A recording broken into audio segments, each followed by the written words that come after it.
Good evening. യാത്രകൾ ഉള്ളെറിഞ്ഞ് എന്ന ചർച്ച ഇവിടെ തുടങ്ങുകയാണ്. നമ്മുടെ സമയം വളരെ പരിമിതമായതുകൊണ്ട് തന്നെ ഒരുപാട് ഇൻട്രഡക്ഷനിലേക്ക് കടക്കുന്നില്ല. ഇവിടെ നമ്മുടെ പാനലിസ്റ്റുകളെ പരിചയപ്പെടുത്തി കഴിഞ്ഞു.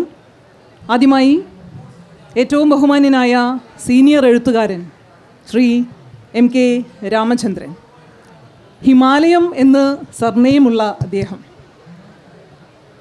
അദ്ദേഹത്തിൻ്റെ ഹിമാലയൻ യാത്രകൾ, ഹിമാലയത്തെക്കുറിച്ച്, ഹിമാലയം, കൈലാസം, മാനസ സരോവരം ഇങ്ങനെയൊക്കെയുള്ള യാത്രകളെക്കുറിച്ച് 7ഓളം പുസ്തകങ്ങൾ എഴുതിയ അദ്ദേഹം കേരള സാഹിത്യ അക്കാദമി അവാർഡ് ജേതാവാണ്. മറ്റ് വിവിധങ്ങളായിട്ടുള്ള കർമ്മശ്രേഷ്ഠ ഉൾപ്പെടെയുള്ള വിവിധങ്ങളായിട്ടുള്ള പുരസ്കാരങ്ങൾ ലഭിച്ചിട്ടുണ്ട്. അദ്ദേഹം യാത്രാ വിവരണത്തിൻ്റെ മേഖലയുടെ ഒരു പ്രത്യേക ഉപവിഭാഗമായ ഹിമാലയൻ യാത്രാ വിവരണം, അതിൻ്റെ തലതൊട്ടപ്പൻ കൂടിയാണെന്ന് പറയാം. നമുക്ക് ഒപ്പമുള്ളത് നന്ദിനി മേനോൻ. ആംചോ ബസ്തർ എന്ന യാത്രാ വിവരണത്തേക്കാൾ ഉപരിയായ ഒരു രാഷ്ട്രീയ സാമൂഹ്യ എഴുത്തിൻ്റെ പുസ്തകത്തിലൂടെ കേരള സാഹിത്യ അക്കാദമി അവാർഡ് നേടിയ നന്ദിനി മേനോൻ. അതോടൊപ്പം തന്നെ ശ്രീ സന്തോഷ് ജോർജ് ജേക്കബ്, മനോരമ ഓൺലൈൻ്റെ എഡിറ്റോറിയൽ ഹെഡ്, മോട്ടോറിംഗ് ജേർണലിസ്റ്റ് എന്ന്, ഇന്ത്യയിലെ ലീഡിംഗ് മോട്ടോറിംഗ് ജേർണലിസ്റ്റ് എന്ന് വിളിക്കാവുന്ന അദ്ദേഹം. ഈ 3 പേരും യാത്രികരാണ്, യാത്രയുടെ പുസ്തകങ്ങൾ എഴുതുന്നവരാണ്, യാത്രയെക്കുറിച്ച് സംസാരിക്കുന്നവരും എഴുതുന്നവരുമാണ്. എങ്കിലും ആദ്യമായി തന്നെ എനിക്ക് ചോദിക്കാനുള്ള ഒരു കാര്യം, യാത്രകൾ, ദേശങ്ങളൊക്കെയാണ് നമ്മുടെ കണ്ടൻ്റെങ്കിലും കൃത്യമായ മിലിയു ഇതിൽ വ്യത്യാസപ്പെട്ടിരിക്കുന്നുണ്ട്. ഓരോരുത്തരുടെയും യാത്രകളുടെ ഭൂമിക വ്യത്യസ്തമാണ്. ശ്രീ MK രാമചന്ദ്രൻ ഹിമാലയത്തെക്കുറിച്ചും അതുപോലെ പർവ്വതങ്ങളെക്കുറിച്ച്, ഉപരിയായ കാര്യങ്ങളെക്കുറിച്ച്, അതീന്ദ്രിയമായ കാര്യങ്ങളെക്കുറിച്ചൊക്കെ ഒരു ആധ്യാത്മികമായ തലത്തിൽ നിന്നുകൊണ്ട് എഴുതുമ്പോൾ, നന്ദിനി മേനോൻ എഴുതുന്നത് മനുഷ്യരെക്കുറിച്ചാണ്. അതിൽ രാഷ്ട്രീയവും സാമൂഹ്യവും സാമ്പത്തികവും ഒക്കെ ആയിട്ടുള്ള വിവിധ അടരുകളുണ്ട്. അതോടൊപ്പം തന്നെ ഇൻ്റർനാഷണൽ തലത്തിലുള്ള വിദേശയാത്രകൾ ധാരാളം എഴുതുന്ന വ്യക്തിയാണ് ശ്രീ സന്തോഷ് ജോർജ്. അപ്പോൾ ഈ യാത്രകളുടെ വിവിധ മിലിയുകളെക്കുറിച്ചൊന്ന് സംസാരിക്കാനായി ഓരോരുത്തരെയും കുറച്ചു നേരം 5 മിനിറ്റ് വീതം ഒന്ന് സംസാരിക്കാനായി ക്ഷണിക്കുകയാണ്. Shri MK Ramachandran, please.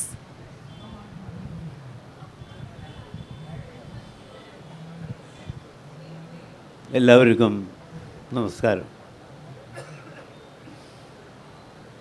യാത്രയെക്കുറിച്ച് പറയുന്നതിന് മുമ്പ് ഒരു 2 വാക്ക്, ഇത്തരത്തിലുള്ളൊരു മഹാമേള സംഘടിപ്പിക്കാൻ അവർക്ക് മാത്രം കഴിവുള്ള മനോരമ ഗ്രൂപ്പ്, അതിൻ്റെ ബന്ധപ്പെട്ട ആൾക്കാരോട് ഞാൻ നന്ദി പറയുന്നു. ഇനി യാത്രാനുഭവങ്ങളുടെ കാര്യം ഇവിടെ മോഡറേറ്റർ സൂചിപ്പിച്ച പോലെ, ഹിമാലയത്തെക്കുറിച്ച് എഴുതുമ്പോൾ നാച്ചുറലി ആധ്യാത്മികത വരും. യൂറോപ്പിലെ ആൽപ്സ് പർവ്വതനിരകളെക്കുറിച്ച് എഴുതുകയാണെങ്കിലോ അത് വരില്ല. അപ്പോൾ ആ വ്യത്യാസം എന്താണെന്ന് വെച്ചാൽ, ഭാരത സംസ്കാരത്തിൻ്റെ അതിൻ്റെ കാലനിർണയം പോലും ഇന്നും തിട്ടപ്പെടുത്താൻ കഴിയാത്ത അത്രയും പഴക്കമുള്ളൊരു സംസ്കാരത്തിൻ്റെയാണ് ഞാൻ എഴുതിയ യാത്രാവിവരണങ്ങൾ. അപ്പോൾ അവിടേക്ക് പോകുമ്പോൾ ഡെഫിനറ്റ്ലി അതിൻ്റെ സ്പിരിച്വൽ അംശം വരാതിരിക്കില്ല. ഇനിയിപ്പോൾ അതല്ലാതെ തന്നെ അത് ഒഴിച്ച് പർവ്വതങ്ങൾ, നദികൾ, അവിടുത്തെ മനുഷ്യ ജീവിതങ്ങൾ, ഇത്രയും കൊടും തണുപ്പിൽ നമ്മളൊക്കെ അങ്ങനെ ഒന്നും എക്സ്പീരിയൻസ് ചെയ്തിട്ടേ ഇല്ല. -35-40 ജീവിക്കുന്ന മനുഷ്യർ, അവരുടെ പരാധീനതകൾ, അങ്ങനെയൊക്കെയുള്ള നിരവധി വിഷയങ്ങളുണ്ട്. ഇല്ലിറ്ററേറ്റ് ആയിട്ടുള്ള ഒരു കൂട്ടം ജനങ്ങൾ. അപ്പോൾ അതൊന്നും നമ്മുടെ നാട്ടിൽ നമുക്ക് കാണാൻ പറ്റാത്തൊരു സംഭവങ്ങളാണ്. അപ്പോൾ അതേക്കുറിച്ച് വിവിധ റേഞ്ചുകളിൽ കൂടെ നടന്ന് സഞ്ചരിച്ചു എന്നുള്ളതാണ് എൻ്റെ അനുഭവം. അപ്പോൾ ഇന്ന് കാലഘട്ടമൊക്കെ അത്രയും പുരോഗമിച്ചു. ഒരു മൊബൈലിലോ ലാപ്ടോപ്പിലോ ഇരുന്ന് കാണാൻ പറ്റാവുന്ന സ്ഥലങ്ങളേ ഉള്ളൂ എന്നൊക്കെ നമ്മൾ പറയുമെങ്കിലും ഇന്ന് ഇതൊന്നും ഇല്ലാത്ത ഏരിയകൾ ഹിമാലയത്തിലുണ്ട് വേണ്ടത്ര. അവരുടെ മക്കളുടെ വിദ്യാഭ്യാസത്തിന് പോലും ബുദ്ധിമുട്ടാണ്. അപ്പം ഇങ്ങനെയൊക്കെയുള്ള കുറേ സ്ട്രഗ്ലിങ് ലൈഫുകളാണ്, സ്ട്രഗ്ലിങ് ലൈഫുകളും ഞാൻ വരച്ച് കാണിച്ചിട്ടുണ്ട്, എഴുതി കാണിച്ചിട്ടുണ്ട്. പിന്നെ എന്തായാലും ഇതിൽ ഈ മനോരമ ഗ്രൂപ്പിനോട് ഞാൻ നേരത്തെ പറഞ്ഞ മാതിരി ഒരു നന്ദി ഇവിടെ രേഖപ്പെടുത്താതെ വയ്യ. കാരണം എൻ്റെ ആദി കൈലാസ് യാത്ര എന്നുള്ള ബുക്ക് മനോരമയുടെ ഓൺലി ഇൻസ്പിറേഷനിലാണ് ഞാനത് എഴുതിയത്. കാരണം ഞാൻ ഇന്നും ഓർക്കുന്നു, അന്ന് ആ യാത്ര കഴിഞ്ഞ് വന്ന് ഒരു 40 ദിവസത്തോളം ഉള്ള സ്ട്രഗ്ലിങ് കഴിഞ്ഞ് കാലിൻ്റെ നഖങ്ങൾ മുഴുവനും പഴുത്ത് പോയി ഡൽഹിയിൽ കുമയൂൺ മണ്ഡൽ വികാസ് നിഗമിൻ്റെ ചികിത്സ കഴിഞ്ഞ് ഞാൻ നാട്ടിൽ തിരിച്ചെത്തുമ്പോൾ കാല് നീട്ടി വെച്ച് ചെയറിലിരിക്കാൻ മാത്രമേ പറ്റുള്ളൂ. ഈ സമയത്താണ് അന്ന് ഭാഷാഭൂഷണിൻ്റെ എഡിറ്റർ ഒരു ലേഖനം വേണമെന്ന് പറഞ്ഞിട്ട് എന്നെ വിളിക്കുന്നത്. ഞാൻ അടുത്ത വഴിക്ക് പറഞ്ഞു എന്നെ പറ്റില്ല, കാരണം ഇതാണ് അവസ്ഥ. അദ്ദേഹം പിന്നെയും നിർബന്ധിച്ചു. കാരണം ഭാഷാഭൂഷണിയിൽ ഒരു ഔട്ട്ലെറ്റ് കിട്ടുക എന്ന് പറഞ്ഞാൽ ഇറ്റ്സ് എ ഡ്രീം അതിലുള്ളൊരു സംഭവമാണ് ഒരു എഴുത്തുകാരന്. എന്തായാലും ആ നിർബന്ധത്തിന് വഴങ്ങിയിട്ട് അത്രയും സൗകര്യം എനിക്ക് ചെയ്തു തന്നു. ഓരോ ചാപ്റ്ററും തയ്യാറാവുമ്പോൾ, ഓരോ മാസികകൾ തയ്യാറാവുമ്പോൾ മനോരമയിൽ നിന്ന് ആൾ വന്ന്, തൃശ്ശൂർ മനോരമയിൽ നിന്ന് ആൾ വന്ന് അത് മേടിച്ചുകൊണ്ട് പോകും, DTP ആക്കും, ഭാഷാഭൂഷണിയിൽ വരും. അങ്ങനെ 1.5 വർഷക്കാലം ഭാഷാഭൂഷണിയിൽ വന്ന ലേഖനങ്ങളാണ് പിന്നീട് ആദി കൈലാസ് യാത്ര എന്ന് പറഞ്ഞ ഗ്രന്ഥമായത്. ആ ബുക്കാണ് ആദി കൈലാസ് യാത്ര എന്നുള്ളത്. അപ്പോൾ ഇതിന് മനോരമ ഗ്രൂപ്പ് തന്ന ഇൻസ്പിറേഷൻ, ധൈര്യം, അവരുടെ സഹകരണം ഒക്കെ വീണ്ടും വീണ്ടും ഓർക്കുന്നു. പിന്നെ മുഖ്യധാരയിൽപ്പെട്ട സാഹിത്യകാരന്മാരെ എന്നൊരു വർഗമൊക്കെ ഇവിടെ ഉണ്ട്. അതിനൊന്നും നമ്മൾ കണ്ടില്ല എന്ന് നടിക്കുന്നില്ല. പക്ഷേ അതല്ലാത്ത അതിന് താഴെ നിൽക്കുന്നവരൊക്കെയും അവരും മോശക്കാരൊന്നുമല്ല എന്നുള്ളതും കൂടി ഒരു വാസ്തവമാണ്. ഇപ്പോൾ ഫസ്റ്റ് ബുക്കിന് തന്നെ ശ്രീമതി നന്ദിനി മേനോന് അക്കാദമി അവാർഡ് കിട്ടി, രണ്ടാമത്തെ ബുക്കിന്. അപ്പോൾ ഇതൊക്കെ ഒരു നിമിത്തങ്ങളാണ്.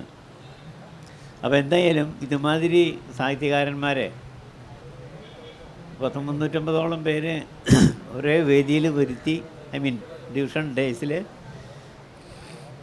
അതിനു വേണ്ടിയുള്ള ചിലവുകൾ കാര്യങ്ങളൊക്കെ ഒന്ന് ആലോചിച്ച് നോക്കിയാൽ ഇത് ചെയ്യാൻ പറ്റാവുന്ന ഒരൊറ്റ ഗ്രൂപ്പ് ഇവർ തന്നെയുള്ളൂ, മനോരമ തന്നെയുള്ളൂ. അപ്പോൾ ആ മനോരമയ്ക്ക് എല്ലാവിധ ആശംസകളും നേർന്നുകൊണ്ട് എന്നെ ക്ഷണിച്ചതിനും ഇതിനവസരം തന്നതിനും നന്ദി പറഞ്ഞുകൊണ്ട് നിർത്തുന്നു. നമസ്കാരം. Thank U. നമുക്ക് നന്ദിനി മേനോനോട് ചോദിക്കാം, യാത്രയെക്കുറിച്ച്, യാത്രയുടെ ഭൂമിയെക്കുറിച്ച്, കാണുന്ന കാഴ്ചകൾ, പ്രകൃതിയുടെ വിസ്മയങ്ങൾക്കപ്പുറത്ത് കാണുന്ന മനുഷ്യർ, ദേശങ്ങൾ, വഴികൾ, അവയെക്കുറിച്ചൊക്കെ എഴുതിയിട്ടുള്ള ആംചോ ബസ്തറിനെ കുറിച്ചാണ് ചോദിക്കാൻ ഇഷ്ടപ്പെടുക.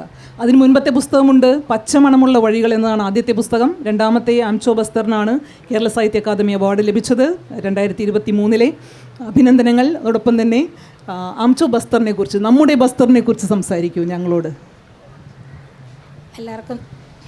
എല്ലാവർക്കും നമസ്കാരം. യാത്ര എന്ന് പറയുന്നത് എനിക്ക് ബോബി എൻ്റെ ഒരു സ്വഭാവമാണ്. ശരിക്കും യാത്ര ചെയ്യാതിരിക്കുന്നതാണ് എന്നെ സംബന്ധിച്ചിടത്തോളം വിരുദ്ധമായിട്ടുള്ള, മനുഷ്യവിരുദ്ധമായിട്ടുള്ള, പ്രകൃതി വിരുദ്ധമായിട്ടുള്ള ഒരു കാര്യം എന്ന് പറയാം. അതുകൊണ്ട് തന്നെ എനിക്കൊരു പ്രത്യേക തയ്യാറെടുപ്പുകൾ, നേരത്തെ തീരുമാനിക്കുന്ന പ്രത്യേക വഴികൾ, അങ്ങനെ ഒന്നും തന്നെ ഇല്ല. ചിലപ്പോൾ ഒരു തോന്നലുകളുടെ പുറത്ത്, അല്ലെങ്കിൽ ഒരു ഇഷ്ടങ്ങളുടെ പുറത്ത്, അല്ലെങ്കിൽ അങ്ങ് ഒരു സ്ഥലം എന്ന് വിചാരിച്ച് ഇറങ്ങിച്ചെന്ന് പിന്നെ പലയിടത്തേക്കായി ചിതറിപ്പോയ യാത്രകൾ. അപ്പോൾ ഞാൻ വിചാരിക്കുക എന്നെ ഇങ്ങനെ വലിയ സഞ്ചാരി എന്നൊന്നും നല്ല വാക്കുകളിൽ പറയണ്ട, നല്ല മലയാളത്തിൽ പറയുകയാണെങ്കിൽ ഈ തെണ്ടിത്തിരിഞ്ഞ് നടക്കുക എന്നൊക്കെ പറയില്ലേ, അങ്ങനെ പറയുന്നതാണ് എനിക്ക് കൂടുതൽ യോജിക്കാന്ന് എപ്പോഴും തോന്നാറുണ്ട്. പലപ്പോഴും തീരെ തെളിയാത്ത വഴികൾ, അതിലൂടെ നടക്കുമ്പോൾ തികച്ചും അപ്രതീക്ഷിതമായി വഴിവക്കിൽ കാണുന്ന മനുഷ്യർ, ഞാൻ അവരോട് മിണ്ടുക, അവരെന്നോട് എന്തെങ്കിലും പറയുക, എന്നിട്ട് എന്നെ വിളിച്ചു കൊണ്ടുപോവുക. അങ്ങനെ വഴിമാറിപ്പോയ യാത്രകളിലാണ് ഞാൻ ഏറ്റവും അധികം എൻജോയ് ചെയ്തിരിക്കുന്നത്. ഏറ്റവും അധികം ഞാൻ സന്തോഷിച്ചതും കുറേയധികം ജീവിതങ്ങളിലൂടെ കടന്നു പോയപ്പോഴാണ്. പിന്നെ വേറൊരു കാര്യം കൂടെ പറയാനുണ്ട്. ഞാനൊരു അരാഷ്ട്രീയ ജീവിയല്ല. എനിക്ക് തീർച്ചയായിട്ടും കുറേ കാലത്തെ ജീവിതം, നമ്മുടെ കാഴ്ചപ്പാടുകൾ, അനുഭവങ്ങളൊക്കെ തന്ന ശക്തമായ വ്യക്തമായ ഒരു രാഷ്ട്രീയ ബോധമുണ്ട്. പക്ഷേ മനഃപൂർവ്വം ചെയ്യുന്ന ഒരു കാര്യമുണ്ട്. ഒരു യാത്രയ്ക്ക് ഇറങ്ങുമ്പോഴേ നമ്മുടെ പഴയ സഞ്ചി തട്ടിക്കുടഞ്ഞ് നമ്മൾ കയ്യിലെടുക്കാറില്ലേ, കുറേ മനഃപൂർവ്വം ബോധപൂർവം ഞാനത് ചെയ്യാറുണ്ട്. ഈ ആർജിത ജ്ഞാനം എന്ന് പറഞ്ഞിട്ടൊരു സംഭവമുണ്ടേ, വല്ലാത്ത ഭാരാട്ടോ അത്, വല്ലാത്തൊരു ഭാരമാണ് ആ ചാക്ക് മുതുകത്തിട്ട് കഴിഞ്ഞാൽ. എപ്പോഴും തോന്നാറുണ്ട് ഈ വ്യക്തമായ രാഷ്ട്രീയ ബോധത്തോടെ, വ്യക്തമായ ആർജിത ജ്ഞാനത്തോടെ, മുൻവിധിയോടെ പോകുമ്പോൾ കാണുന്ന കാഴ്ചകൾക്ക് എല്ലാത്തിനും ന്യായീകരിക്കാൻ എനിക്കൊരു ശ്രമം തോന്നും, വിശദീകരിക്കാൻ തോന്നും. എൻ്റെ കണ്ണിലൂടെ ഞാൻ കാണുക. എന്തിനാണ് എൻ്റെ കണ്ണിലൂടെ ഞാൻ വേറെ ജീവിതങ്ങളെ കാണുന്നത്? അല്പം പ്രിവിലേജ് ലൈഫിൽ എൻജോയ് ചെയ്തുകൊണ്ടിരിക്കുന്ന ഒരു വ്യക്തി എന്തിനാണ് താഴെ വേറെ മനുഷ്യരെ ആ കണ്ണിലൂടെ കാണുന്നത്? ഈ ആർജിതജ്ഞാനങ്ങൾ കൊട്ടി എറിയാൻ ശ്രമിക്കാറുണ്ട്, മുഴുവനൊന്നും നടക്കാറില്ല. എവിടെയെങ്കിലുമൊക്കെ നമ്മുടെ ഈ ബാഗിൻ്റെ അടിയിൽ ലൈനിങ് വെക്കാറില്ലേ, അതിൻ്റെ അടിയിൽ ചിലപ്പോൾ ഒരു കോയിനൊക്കെ പെട്ട് കിടക്കാറുണ്ടല്ലേ. നമ്മൾ സ്ത്രീകൾക്കാണെങ്കിൽ സ്ലൈഡൊക്കെ പെട്ട് കിടക്കാറുണ്ട്. ഒരിക്കലും അത് പുറത്ത് വരില്ല, എന്നാൽ അത് അവിടെ ഉണ്ടേനും. അതുപോലെ ചിലതൊക്കെ ഇങ്ങനെ പറ്റിപ്പിടിച്ച് കിടക്കാറുണ്ടെങ്കിലും മിക്കവാറും യാത്രകളിൽ ഞാൻ എന്നെ ശൂന്യമായിട്ട് കൊണ്ടുപോകാൻ ശ്രമിക്കാറുണ്ട്. അത് തരുന്ന ഒരു വലിയ സ്വാതന്ത്ര്യമുണ്ട് എനിക്ക്. അതുപോലെ തന്നെ മനുഷ്യരുടെ, അപരിചിതരുടെ ജീവിതങ്ങളിലൂടെ, വേറൊരുത്തൻ്റെ കോലായകളിലൂടെ ഒക്കെ നടക്കുമ്പോൾ ഞാനൊന്നും തെളിയിക്കപ്പെടേണ്ട യാതൊരു കാര്യമില്ല. എന്തിനാണ് ഞാൻ എന്നെ ഒരു തരത്തിലും അറിയാത്ത എൻ്റെ നാട് കേരള എന്ന് പറഞ്ഞാൽ പോലും ബസ്തറിൽ അറിയില്ല കേട്ടോ. കേരള എന്ന് പറഞ്ഞാൽ പോലും അവർക്ക് ആർക്കും അറിയില്ല. എല്ലാത്തിനെയും ഒന്നിച്ച് ചില ആളുകൾ മദ്രാസി എന്ന് പറയും, ചിലർക്ക് അതുപോലും അറിയില്ല. അവിടെ എന്തിനാണ് തെളിയിക്കപ്പെടുന്നത് ഞാനൊരു എൻ്റെ രാഷ്ട്രീയ ബോധമോ വേറെ വല്ല കാര്യങ്ങളൊക്കെ? അപ്പോൾ അങ്ങനെ ഒരു തരം യാത്ര മുഴുവനൊന്നും പ്രായോഗികമല്ല എങ്കിലും പിന്നെ ഈ ബസ്തർ എന്നിപ്പോൾ ബോബി ചോദിച്ചതുകൊണ്ട് പറയുകയാണേ, ഞാൻ വിശാഖപട്ടണത്താണ് കഴിഞ്ഞ 30 വർഷമായിട്ട് ജീവിക്കുന്നത്. നോക്കൂ, വിശാഖപട്ടണത്തിൽ ജീവിക്കുമ്പോൾ നമ്മുടെ ഈ റെഡ് കോറിഡോർ, ഇന്ത്യയുടെ ചുവന്ന ഇടനാഴി, കലാപഭൂമി, ഇൻസർജൻസി ഏരിയ എന്നൊക്കെ പറയുന്ന ഈ ബസ്തർ ഉണ്ടല്ലോ, ഇതത്ര ദൂരെ നിന്നല്ല. ഇത് കേരളത്തിൽ നിന്ന് ദൂരെ കിടക്കുന്നത് പോലെയല്ല വിശാഖപട്ടണത്ത് നിന്ന്. മാത്രമല്ല, പ്രസ്ഥാനം വിജയക്കൊടി പാറിച്ച ശ്രീകാകുളം, മരടുമല്ലി, പാപ്പിക്കൊണ്ട എന്ന് പറയുന്ന നമ്മുടെ റെഡ് കോറിഡോർ കടന്നു പോകുന്ന ഗോദാവരി തീരം, ഇതൊന്നും വിശാഖപട്ടണത്തിന് അകലെയല്ല. ഞാൻ ഒരിക്കലും ഇത്തരം പ്രവർത്തനങ്ങളിൽ നിന്ന് ദൂരെ ജീവിക്കുന്ന ഒരു വ്യക്തിയെ ആയിരുന്നില്ല. ആദ്യം വിശാഖപട്ടണത്ത് എത്തിയ സമയത്ത്, കല്യാണം കഴിഞ്ഞ് ഞാൻ അവിടെ എത്തുന്ന സമയത്ത് നാഷണൽ ഡെയിലികളിൽ ആരും ശ്രദ്ധിക്കാത്ത അപ്രധാന മൂലകളിൽ മഞ്ഞ പിടിച്ച് മൂലയ്ക്ക് ചുരുങ്ങിക്കിടക്കുന്ന ചില വാർത്തകളുണ്ട്, 4-5 വരികളിൽ. ആ വാർത്തകൾക്കൊപ്പം കൗമാരക്കാരായ ആൺകുട്ടികളുടെയും പെൺകുട്ടികളുടെയും കബന്ധങ്ങൾ കിടക്കുന്ന ചിത്രങ്ങളുണ്ട്. ഇതൊക്കെ കാണുമ്പോൾ ബസ്തർ അത്ര ദൂരെയല്ല. എൻ്റെ മകൻ ചെറുതായിരിക്കുമ്പോൾ അവനെയും കൊണ്ട് വീക്കെൻഡിൽ ബസ്തർ കാണിക്കാൻ കൊണ്ടുപോകും. 7 മണിക്കൂർ ഡ്രൈവ് ഉണ്ട് കേട്ടോ. അവിടെ പോകുമ്പോൾ ചിത്രകൂടും മറ്റുള്ള വാട്ടർഫോൾസൊക്കെ കണ്ട് തിരിച്ചു വരും. പിന്നീട് ഏറെ കാലങ്ങൾക്ക് ശേഷം എൻ്റെ പാർട്ട്ണർക്ക് ബെലാഡില അയൺ ഓർ മൈൻ, ബസ്തർ എന്ന് പറയുമ്പോൾ ഏറ്റവും ആഴത്തിൽ അടയാളപ്പെടുത്തുന്ന പാതാളം, ഒരു വലിയ ജനത, 10,000 വർഷങ്ങളുടെ പഴക്കമുള്ള ഒരു ആദിവാസി ജനത, ഇന്ത്യയിലെ ഏറ്റവും പഴക്കമുള്ള ആദിവാസി സെറ്റിൽമെൻറ്റ്, അത് കുഴിച്ച് പാതാളം വരെ എത്തിച്ച ബെലാഡില മൈൻസിലേക്ക് അദ്ദേഹത്തിന് ജോലിക്ക് പോകുമ്പോൾ കൂടെ പോയ ഒരാളാണ് ഞാൻ. പിന്നെ ഞാൻ അവിടുത്തെ ദീദിയായി മാറിയത് 6 വർഷങ്ങൾ കൊണ്ടാണ്. ബസ്തർ എന്നുള്ളത് എൻ്റെ ഒരു യാത്രയേ ആയിരുന്നില്ല.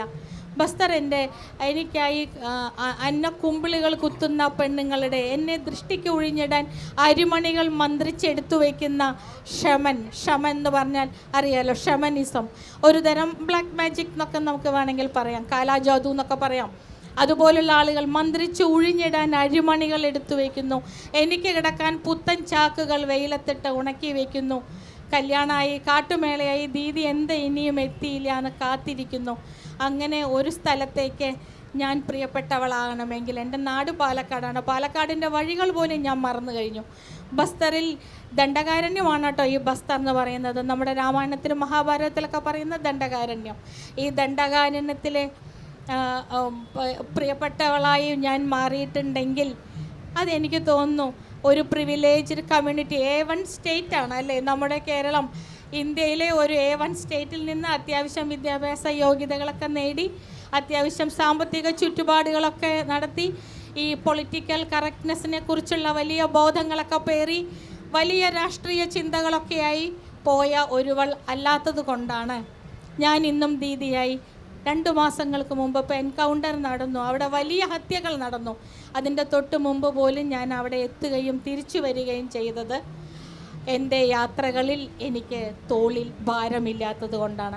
ഒറ്റ വരിയിൽ എൻ്റെ യാത്രകളെ ആരെങ്കിലും ചോദിക്കുകയാണെങ്കിൽ എനിക്ക് പറയാനുള്ളത്, അപരിചിതർ, അകലങ്ങൾ, അപ്രതീക്ഷിതങ്ങൾ.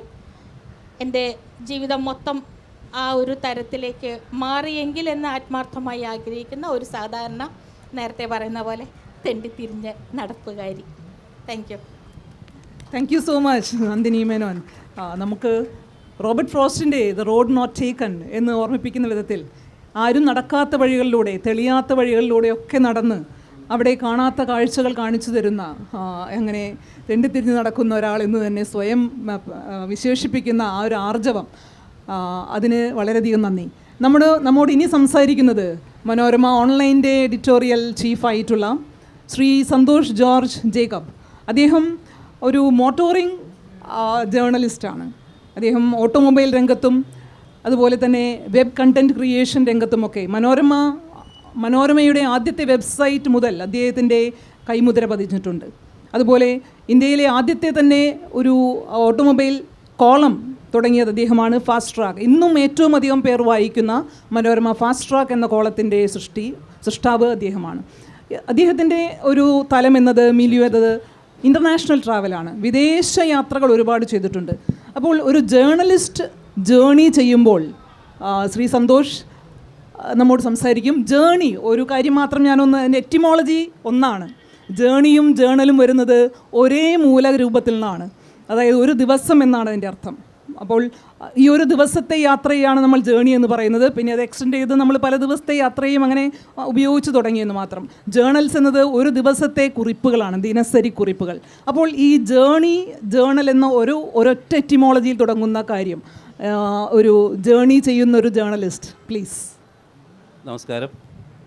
ബോബി സൂചിപ്പിച്ചതുപോലെ ഒരു പത്രപ്രവർത്തകൻ്റെ കണ്ണിലൂടെ എങ്ങനെ ലോകം കാണുന്നു എന്നുള്ളതാണ് എൻ്റെ എഴുത്തുകളെ വ്യത്യസ്തമാക്കുന്നത് എന്ന് ഞാൻ വിശ്വസിക്കുന്നു.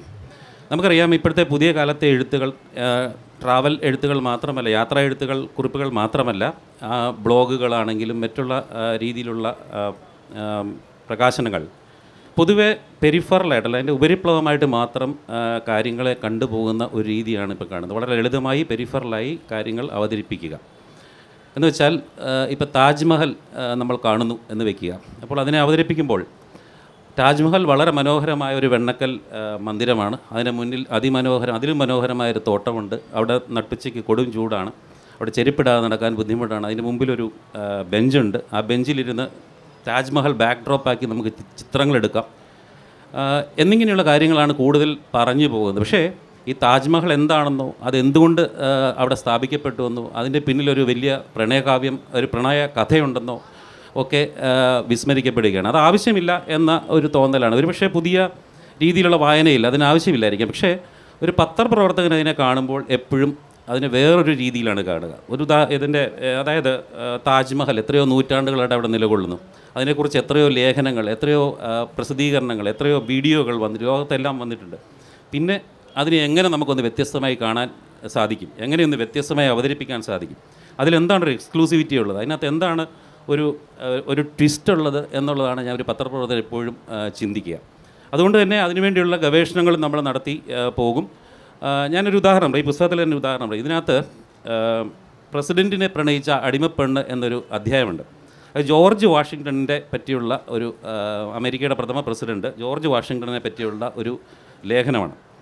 അത് ഇതുപോലെ തന്നെയാണ്. ജോർജ് വാഷിങ്ടണിന് വളരെ പ്രശസ്തമായ ഒരു തോട്ടം, ഒരു എസ്റ്റേറ്റും, ആ എസ്റ്റേറ്റിന് നടുക്ക് ധാരാളം ലയങ്ങളും കെട്ടിടങ്ങളും, അദ്ദേഹത്തിൻ്റെ മൃഗങ്ങളെ സൂക്ഷിക്കാനുള്ള സ്ഥലങ്ങൾ, അടിമകളെ സൂക്ഷിക്കാനുള്ള സ്ഥലങ്ങൾ, അതിന് നടുക്ക് അതിമനോഹരമായ ഒരു കുന്നാണ്, മോണ്ടിച്ചെല്ലോ എന്നാണ് ആ കുന്നിൻ്റെ പേര്. ആ കുന്നിൻ്റെ മുകളിൽ വലിയൊരു ബംഗ്ലാവും ഉണ്ട്. അപ്പോൾ നമുക്കതിനെപ്പറ്റി തന്നെ എഴുതാൻ ധാരാളമായി പറയാം. പെരിഫറലായിട്ട് ഞാൻ നേരത്തെ സൂചിപ്പിച്ച പോലെ എഴുതാനാണെങ്കിൽ തന്നെ നമുക്ക് ചാപ്റ്റേഴ്സ് എഴുതാനുള്ള മെറ്റീരിയലുണ്ട്. പക്ഷേ ഒരു പത്രപ്രവർത്തനം എന്ന രീതിയിൽ അത് എങ്ങനെ വ്യത്യസ്തമായി കൊണ്ടുവരാം എന്നുള്ളൊരു ചിന്തയിൽ ഞാൻ സാധാരണഗതിയിൽ നമ്മൾ യാത്ര ചെയ്യുമ്പോൾ മീഡിയ ഓഫീസുണ്ട്, എല്ലാ വലിയ ഇതുപോലത്തെ സ്മാരകങ്ങൾക്ക് മുന്നിൽ മീഡിയ ഓഫീസുണ്ട്. അവിടെ ചെന്നു. അവിടെ ചെല്ലുമ്പോൾ നമുക്ക് അത്യാവശ്യമുള്ള മെറ്റീരിയലുകൾ കിട്ടും, കുറച്ച് ബ്രോഷറുകളോ അല്ലെങ്കിൽ ആയിട്ട് അതിനെക്കുറിച്ച് പരിചയപ്പെടുത്തുന്ന കാര്യങ്ങളുണ്ടാവും. അപ്പോൾ അത് ശേഖരിക്കുക എന്നുള്ളതാണ് ഉദ്ദേശം. അതിനൊപ്പം തന്നെ അവിടെ ഇരുന്ന ഒരു ലേഡിയെ ഞാൻ പരിചയപ്പെട്ടു. അവരവിടുത്തെ മീഡിയ വിഭാഗത്തിൻ്റെ ഡയറക്ടറാണ്. അവരുടെ പേര് ഞാൻ വിട്ടുപോയി. അവർ ഒരു 10-60 വയസ്സിന് മുകളിൽ പ്രായമുള്ളൊരു സ്ത്രീയാണ്. അപ്പോൾ അവരോട് സംസാരിച്ച് അവർ പറഞ്ഞു, കാര്യങ്ങളൊക്കെ പറഞ്ഞു. അതിനുശേഷം അപ്പോൾ മനസ്സിലായി അവരൊരു ഓതറാണ്, ഒരു എഴുത്തുകാരിയാണ്. അത് മാത്രമല്ല അവരൊരു റിസർച്ച് ഫെലോയാണ്. അപ്പോൾ ഇതിനെക്കുറിച്ചൊക്കെ അവർ ഒത്തിരി റിസർച്ച് ചെയ്തിട്ടുണ്ട്. അപ്പോൾ അവരോട് സംസാരിച്ച് കുറച്ച് നേരം അവരൊരു കോഫി ഓഫർ ചെയ്തു. ഞങ്ങളവിടെ ഇരുന്ന് സംസാരിച്ചപ്പോൾ വേറൊരു വലിയ വിവരം കിട്ടുകയാണ്. ഇവർ ജോർജ് വാഷിങ്ടണിൻ്റെ 5ാം തലമുറയിലോ 4ാം തലമുറയിലോ ഉള്ള ഒരു ഡിസെൻഡൻ്റ്, ഒരു പിന്മുറക്കാരിയാണ്. അപ്പോൾ നമുക്കൊരു സംശയം തോന്നുന്നത്, ഇവരെ കണ്ടാൽ ഒരു കറുത്ത വംശജയുടെ രൂപമാണുള്ളത്. ജോർജ് വാഷിങ്ടണിൻ്റെ മകളാണെങ്കിൽ അല്ലെങ്കിൽ പിന്മുറക്കാരാണ്, അങ്ങനെ വരില്ലല്ലോ എന്നുള്ളൊരു സംശയം കിടന്നു. അപ്പോൾ തന്നെ അവരുടെ ഭാഗത്തുനിന്ന് വിശദീകരണം ഉണ്ടായി. അതായത് ജോർജ് വാഷിങ്ടൺ 2 ഭാര്യമാരുണ്ടായിരുന്നു. ഒരു വെളുത്ത വർഗ്ഗക്കാരിയായ മാർത്ത എന്ന് പറഞ്ഞൊരു ഭാര്യയും, ഒപ്പം തന്നെ ഒരു കറുത്ത വംശജയായ ഒരു അടിമ ഭാര്യയുണ്ടായിരുന്നു. അവരുടെ പേര് സാലി ഹെമ്മിങ്സ് എന്നാണ്. ഈ സാലി ഹെമ്മിങ്സിൻ്റെ 5ാം തലമുറക്കാരിയാണ് നമ്മളീ പറയുന്ന ഗെയിൽ ജസോപ്പ് എന്ന് പറയുന്ന ഈ ലേഡി, അവരുടെ PR വിഭാഗം ഡയറക്ടർ. അപ്പോൾ അവിടെ ഒരു വലിയ ട്വിസ്റ്റായി. അപ്പോൾ നമ്മൾ അതിലേക്ക് അന്വേഷിച്ച് പോവുകയാണ്, ആരാണ് ഈ സാലി ഹെമ്മിങ്സ്. അപ്പോൾ നമുക്ക് മനസ്സിലാകും ഈ സാലി ഹെമ്മിങ്സും ജോർജ് വാഷിങ്ടൻ്റെ ഭാര്യയായ മാർത്തയും ഹാഫ് സിസ്റ്റേഴ്സാണ്. എന്ന് പറഞ്ഞാൽ മാർത്തയുടെ പിതാവും സാലി ഹെമ്മിങ്സിൻ്റെ പിതാവും ഒരാളാണ്. പക്ഷേ ഒന്നൊരു അടിമ സ്ത്രീയിലും മറ്റേതൊരു വെളുത്ത വംശജയിലും ഉണ്ടായ മക്കളാണ്. ജോർജ് വാഷിങ്ടൺ ഇവരുടെ മാർത്തയുടെ 2ാം വിവാഹമാണ് ജോർജ് വാഷിങ്ടൺ. 2 കുട്ടികളുമായിട്ടാണ് അവർ വരുന്നത്. അപ്പോൾ തന്നെ ഈ സാലി ഹെമ്മിങ്സും ആ കൂട്ടത്തിൽ വന്നു. വളരെ ചെറിയൊരു കുട്ടിയായിട്ട് 13 വയസ്സോ 14 വയസ്സുള്ള ഒരു കുട്ടിയായിട്ട് വരുന്നു. അവർ ഹൗസ് സ്ലേവ്സ് എന്ന് പറയും. നമ്മൾ വീട്ടിനുള്ളിൽ ഹൗസ് കീപ്പിംഗ് അല്ലെങ്കിൽ വീട്ടിൽ ഭക്ഷണം പാകം ചെയ്യുക, കുട്ടികളെ നോക്കുക, അങ്ങനത്തെ പണികൾ ഏൽപ്പിക്കുന്ന ഒരു അടിമയായിരുന്നു. ഇവരിവിടെ വരികയും പതുക്കെ ജോർജ് വാഷിങ്ടണിനെ പരിചയപ്പെടുന്നു.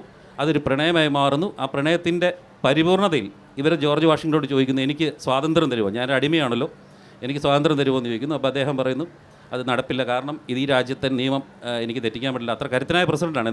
എങ്കിൽ പോലും അദ്ദേഹത്തിന് തെറ്റിക്കാൻ പറ്റില്ല. മാത്രമല്ല സോഷ്യലി വളരെ സമൂഹത്തിൽ വലിയ പ്രശ്നങ്ങളുണ്ടാക്കും എന്ന് പറഞ്ഞു. പക്ഷേ അതിനൊരു പരിഹാരം അദ്ദേഹം നിർദ്ദേശിച്ചു.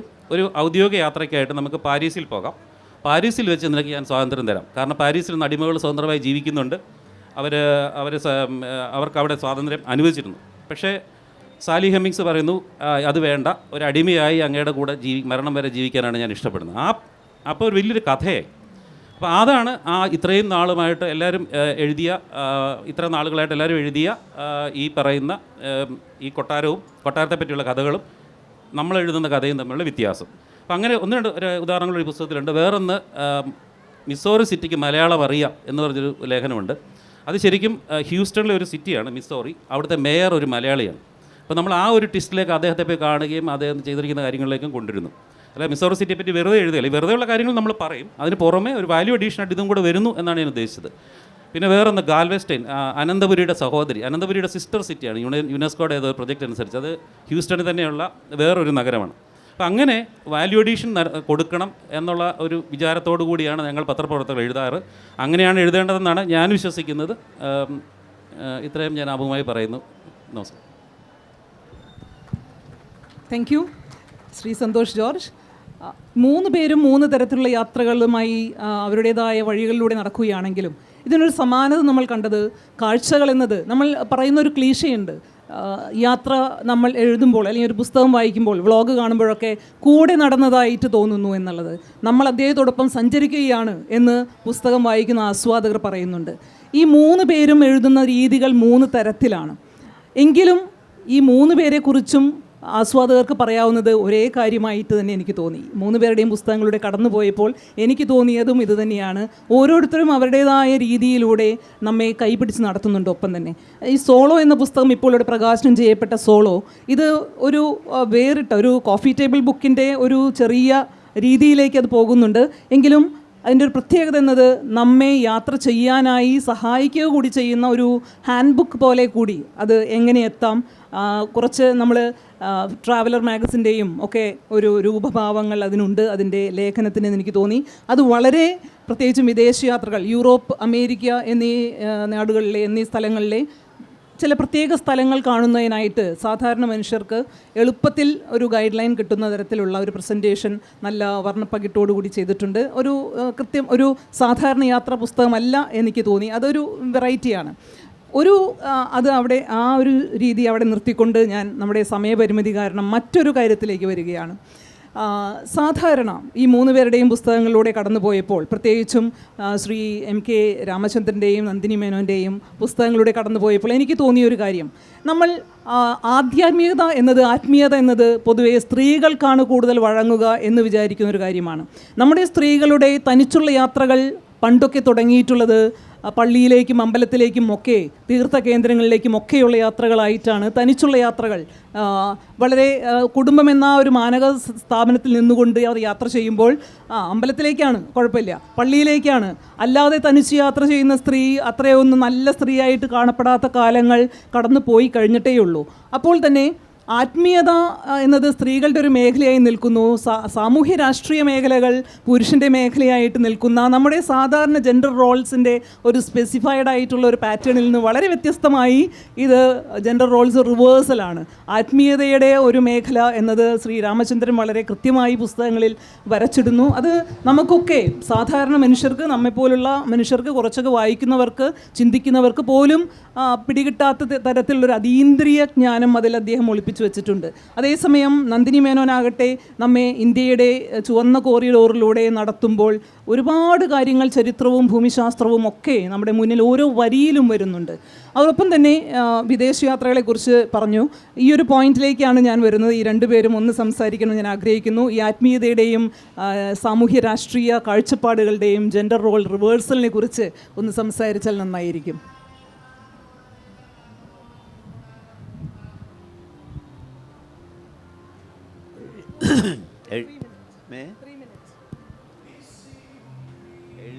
എഴുത്ത് എന്ന് പറയുന്നത് ഓരോരുത്തരുടെ, ഗ്രന്ഥകാരൻ്റെ അല്ലെങ്കിൽ ഗ്രന്ഥകാരിയുടെ സ്വാതന്ത്ര്യമാണ്.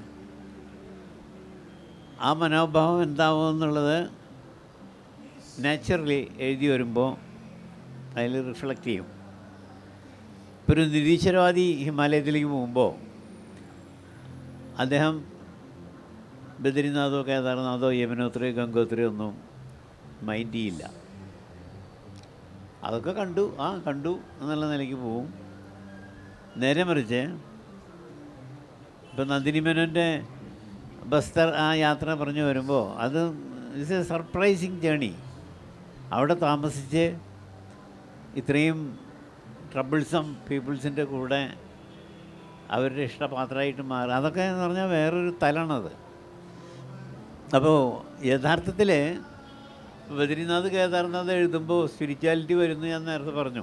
കാരണം അത് ഭാരത സംസ്കാരത്തിൻ്റെ ഒരു ഭാഗമാണ്. തന്നെയല്ല, നിർണ്ണയിക്കാൻ പോലും പറ്റാത്ത അത്രയും പഴക്കം ആ ക്ഷേത്രങ്ങൾക്കുണ്ട്. അതേമാതിരി തന്നെയാണ് ബാക്കി സ്ഥലങ്ങൾ. ഇപ്പോൾ കൈലാസം എന്നൊക്കെ പറയുമ്പോൾ ലോകാരംഭം മുതൽക്കുണ്ട് എന്നുള്ള ഒരു തിയറിയിലേക്കൊക്കെ പോകുന്നു. അപ്പോൾ എന്തായാലും ഉള്ളിൽ സ്പിരിച്വാലിറ്റി ഉള്ള ഒരാൾക്ക്, ഇപ്പോൾ ഒരു നിരീശ്വരവാദിയാണെങ്കിൽ ഞാൻ നേരത്തെ പറഞ്ഞ മാതിരി ഇതൊന്നും മൈൻഡ് ചെയ്യണമെന്നില്ല. അതിൻ്റെ ഫിസിക്കൽ ഫീച്ചേഴ്സിനെ നോക്കുക, കാണുക, അതിൻ്റെ വിവരങ്ങൾ എഴുതുക, അങ്ങനെ പോവുള്ളത്. നേരെ മറിച്ചോ നമുക്ക് ബദ്രിനാഥിൽ ചെല്ലുമ്പോൾ ഡെഫിനറ്റ്ലി ദ്വാരക, ശ്രീകൃഷ്ണൻ തുടങ്ങിയ മെമ്മറീസ് വരും. അവിടുന്ന് ദ്വാരക കടലിൽ മുങ്ങിപ്പോയതായിട്ട് ഭാഗവതത്തിൽ പറയുന്ന, അതിനുശേഷം ബദരിയാശ്രമത്തിലേക്ക് ഞാൻ പോകുമെന്ന് ഉദ്ധവരോട് പറയുന്നുണ്ട്. അപ്പോൾ ഇതൊക്കെ സ്പിരിച്വലായിട്ട് ബന്ധപ്പെട്ട വിഷയങ്ങളാണതൊക്കെ. അപ്പോൾ അതൊക്കെ സ്പിരിച്വലായിട്ട് ബന്ധപ്പെട്ട് കിടക്കുന്ന വിഷയങ്ങളാണ്. ഇപ്പോൾ ഡെഫിനറ്റ്ലി ജെറുസലേമിലേക്ക് യാത്ര ചെയ്താൽ ഡെഫിനറ്റ്ലി ജീസസിൻ്റെ മഹത്വത്തെക്കുറിച്ച് പറയാതെ പറ്റില്ല. അപ്പോൾ ഇതൊരു നിരീശ്വരവാദിയാണെങ്കിലും അവിടെ കണ്ട പള്ളികളുടെ കണക്കും കാര്യങ്ങളും മാത്രം ഡയമീറ്ററും സ്ക്വയർ മീറ്ററും കഴിച്ച് മാത്രം ആയതുകൊണ്ട് അത് പൂർണ്ണമാവില്ല. അദ്ദേഹം ആ സ്ട്രഗ്ലിങ് ജനങ്ങൾക്ക് വേണ്ടി ചെയ്തത് മിശിഹ എത്ര കൊണ്ട് ഗ്രേറ്റ് ആയിരുന്നു എന്നുള്ളത് ആ കല്ലറകളും, ഞാൻ പോയിട്ടുണ്ട് അവിടെ, അതാണ് ഞാൻ പറയുന്നത്.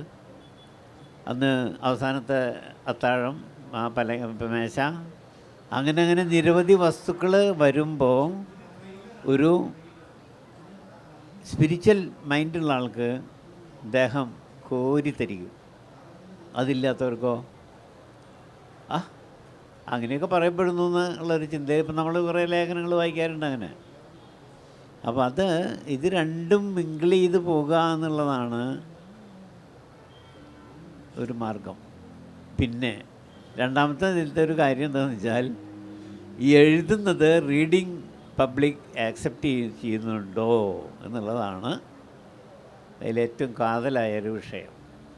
കാരണം അതിൻ്റെ ഉത്തമ ഉദാഹരണമാണ് ഇതൊക്കെ നിരവധി പതിപ്പുകൾ വന്നു എന്നുള്ളത് തന്നെ അതിൻ്റെ ഉത്തമ ഉദാഹരണമാണ്. അപ്പോൾ ഇതിനെക്കുറിച്ചൊരു കോൺട്രവേഴ്സിയിലേക്ക് പോകേണ്ട കാര്യമില്ല. ഓരോരുത്തർക്കും ഓരോ സ്വാതന്ത്ര്യം ഉണ്ടല്ലോ, അത് വെച്ച് എഴുതുന്നു. ആക്സെപ്റ്റ് ചെയ്യാൻ സൗകര്യമുള്ളവർക്ക് ആക്സെപ്റ്റ് ചെയ്യാൻ, അല്ലാത്തവർക്ക് തള്ളിക്കളയാം, ഇത്രയേ ഉള്ളൂ. അല്ലാണ്ട് ഒരു നിർബന്ധിച്ച് വായിക്കണമെന്നോ അങ്ങനെയൊന്നും നമ്മൾ ആരോടും ഒരിക്കലും പറഞ്ഞിട്ടില്ല. It's up to you. Thank you very much. Thank you so much. അദ്ദേഹം നമ്മുടെ ചോദ്യം, ഇതൊരു കോൺട്രവേഴ്സി അല്ല, നമ്മുടെ ചോദ്യം എങ്ങനെയാണ് വിവിധ തരക്കാരായ മനുഷ്യർ ഇത്തരം കാര്യങ്ങളെ നോക്കിക്കാണുന്നത് എന്നതാണ്. അപ്പോൾ ആത്മീയത ഉള്ളിലുള്ള ഒരാൾക്ക് അത് കൃത്യമായൊരു ഉയർന്ന അതീന്ദ്രിയ ജ്ഞാനമുള്ള ഒരു ബോധോദയം പോലെയുള്ള രീതിയിലും അത്രയ്ക്കും ഒരു എക്സൈറ്റ്മെൻറ്റ് തരുന്ന രീതിയിലുമൊക്കെ തീർച്ചയായിട്ടും വരും. ഈ ആത്മീയത ഉള്ളിലില്ലാത്ത അല്ലെങ്കിൽ വിശ്വാസമില്ലാത്ത ഒരാൾക്കും ഇത്തരം സ്ഥലങ്ങളും മറ്റും ഇത്തരം പ്രകൃതി സുന്ദരമായ ദൃശ്യങ്ങളും ഒക്കെ ആസ്വദിക്കാൻ സാധിക്കും എന്ന് തന്നെയാണ് ഞാനും വിചാരിക്കുന്നത്. അതിനെക്കുറിച്ചൊന്ന് സംസാരിക്കാനായിട്ട് നന്ദിനി മേനോൻ.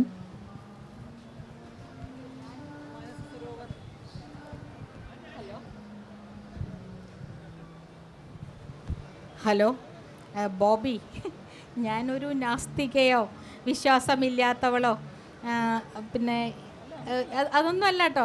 ഞാൻ എന്താണെന്ന് എനിക്ക് തന്നെ അറിയില്ല. അതല്ല, ധാരാളം കരഞ്ഞു വിളിച്ചിട്ടുണ്ട് ചില ഈശ്വരന്മാരെയൊക്കെ പല സന്ദർഭങ്ങളിലും. പല ശക്തികൾക്ക് മുന്നിലും ദീർഘ നമസ്കാരം ചെയ്തിട്ടുണ്ട്. എനിക്ക് മനസ്സിലാക്കാൻ കഴിയാത്ത എത്രയോ ശക്തികളുടെ മുന്നിൽ. ഇപ്പോൾ സ്പിരിച്വാലിറ്റി സാർ പറഞ്ഞു ആത്മീയത എന്ന് പറഞ്ഞാൽ ഞാൻ മറ്റൊന്നല്ലാതെ അതിലേക്ക് തന്നെ ചേർന്നിരിക്കുന്ന ഒരവസ്ഥ അല്ലേ? ആ ചൈതന്യം, നമ്മൾ വിശ്വസിക്കുന്ന ഏതോ ഒരു ശക്തി, നമ്മളെ നടത്തുന്ന ഏതോ ഒരു ശക്തിയും ഞാനും രണ്ടല്ലാതെ ഞങ്ങൾ ഒന്നിച്ച് ചേർന്നിരിക്കുന്ന ഒരവസ്ഥയെ നമുക്ക് ആത്മീയത എന്ന് പറയാമല്ലോ. അങ്ങനെയാണെങ്കിൽ നമ്മൾ ഈ വാസന്ത പഞ്ചമി എന്ന് കേട്ടിട്ടില്ലേ? വസന്ത പഞ്ചമി നാളിൽ നിന്നൊക്കെയുള്ള നല്ല അതികാൽപ്പനികമായ സിനിമാ പാട്ടൊക്കെ കേട്ടിട്ടില്ലേ? ഈ വാസന്ത പഞ്ചമി എന്താണെന്ന് ഞാൻ അറിഞ്ഞത് ഒരു മാസത്തിലധികം ഞാൻ ഭൂട്ടാനിലായിരുന്നു. റിഞ്ചൻ ഡോർജി എന്ന അവിടുത്തെ നാട്ടുകാരനായ ഒരു സുഹൃത്തിൻ്റെ ഒപ്പമാണ് ഞാൻ യാത്ര ചെയ്തുകൊണ്ട് ഇരിക്കുന്നത്.